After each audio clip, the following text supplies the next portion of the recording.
Congress party Vizag steel గురించి చిల్లర రాజకీయాలు చేస్తుంది అని హెచ్డి కుమారస్వామి గారు ఉక్కు శాఖ మంత్రి ఒక స్టేట్మెంట్ చేశారు.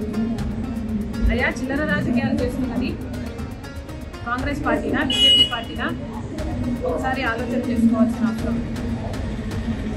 అయ్యా, మీకు నిజంగానే విశాఖపట్నం స్టీల్ మీద చిత్తశుద్ధి ఉంటుంటే మరి ఇన్ని రోజులు విశాఖ స్టీల్ ఎందుకు ఆదుకోలేదు? విశాఖ స్టీలు నాశనం అయిపోతుంటే గత 10 సంవత్సరాలుగా ఒక్క రోజైనా దాన్ని చూసారా? చిల్లిగవ సాయమైనా చేశారా? కనీసం చిటికిన వేలైనా మీరు లేపి దాన్ని ఆదుకునే ప్రయత్నం మీరు చేశారా? అసలు విశాఖ స్టీలు నష్టాల్లో నడిచింది ఎప్పటి నుండి? ఎన్డీఏ ప్రభుత్వం వచ్చినప్పటి నుంచి కాదా?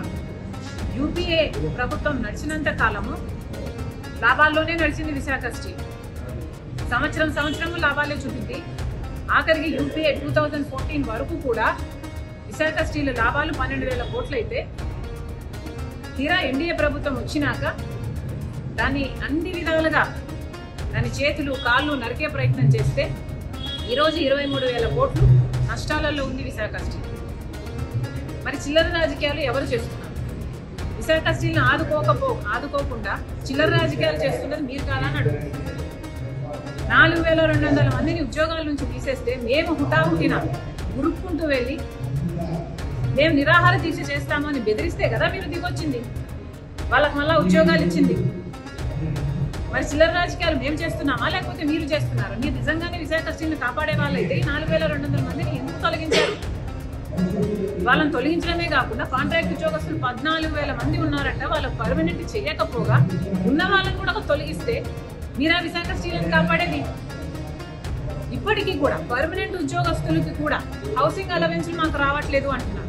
కాంట్రాక్ట్ ఉద్యోగస్తులు అయితే అసలు 4 నెలలు 5 నెలల నుంచి అసలు మాకు జీతాలే లేవు అంటున్నారు. మీరా కాపాడేది విశాఖ స్టీల్. విశాఖ స్టీల్ ఆదుకోవాలన్న ఉద్దేశమే మీకుంటే ఎన్ని రకాలుగా ఆదుకొని ఉండకూడదు? 10 సంవత్సరాల అధికారంలో ఉన్నారే, గాడిదలు కాసారా? క్యాప్టివ్ మైన్ ఏమైంది? ఎందుకు ఇవ్వలేదు? సెయిల్లో మర్జర్ ఎప్పటి నుంచి అడుగుతున్నారు, ఎందుకు చేయలేదు? కనీసం ఎలక్ట్రిసిటీ కోసం కోల్ సరఫరా కూడా కనీసం మీరు సాయం చేశారా? కనీసం లాజిస్టిక్స్ పరంగా పోర్టులో, గంగవరం పోర్టులో లాజిస్టిక్స్ పరంగానైనా మీరు ఏమైనా కాస్ట్ ఎఫెక్టివ్ మెజర్స్ తీసుకున్నారా? ఒక బెయిల్అవుట్ ప్యాకేజ్ ఏమైనా అనౌన్స్ చేశారా? సంవత్సరం కనీసం జీతాలు కూడా ఇచ్చుకునే పరిస్థితి లేదు. ఆదుకున్న మొఖాలు కాదు మీ. ఈరోజు మేము చిల్లర రాజకీయాలు చేశామని మాట్లాడుతున్నారు. సిగ్గుండాలి. We welcome the move of the Supreme Court. It is in fact a good outcome that an independent investigation be carried out on the Laddu Rao. It is really important that this be done. We in fact from the Congress party were the first ones to ask for a CBI inquiry. We wrote to the Union Ministry about this. We went to the governor regarding this. We also wrote to the Supreme Court asking for a suo motu.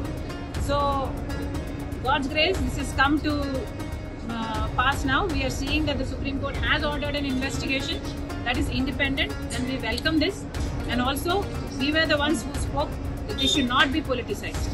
But thank God it's all come to a good outcome.